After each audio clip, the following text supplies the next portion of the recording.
मुजफ्फरपुर। माँ प्रतिमा recording studio Sheikhpura. Phagua में अगुआ नहीं अत तो हमारो जिया जुरई होगे।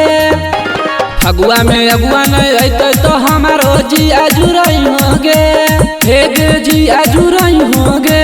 गेनिसुआ अब की होली में कुंवारे जे रहबो त काम चलई होगे।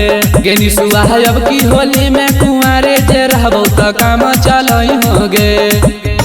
फगुआ में अगुआ नहीं अतो तो हमारा जिया जुरई होगे। फगुआ में अगुआ नहीं अतो तो हमारा जिया जुरई होगे। हे गे जिया जुरई होगे। गेनिसुआ अब की होली में कुंवारे जे रहबो त काम चलई होगे। गेनिसुआ अब की होली में कुंवारे जे रहबो त काम चलई होगे। काम चलई होगे। डीजे कंचन राज मुजफ्फरपुर।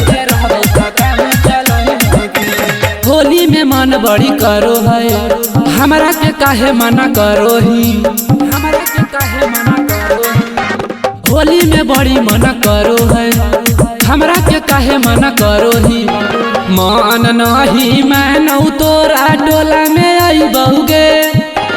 मन नहीं मानौ तोरा टोला में आई बहुगे।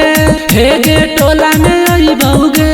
गेनिसुआ अब की होली में कुंवारे जे रहबो त काम चलई होगे।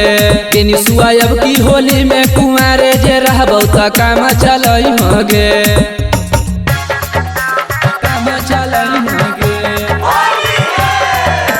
डीजे कंचन राज मुजफ्फरपुर। देहाती मनोजवा पर मरोही।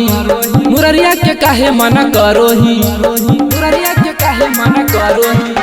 देहाती मनोजवा पर मरोही। मुररिया के काहे मना करोही। चलै ने हमर टोला तोरा रंग लगई बहुगे।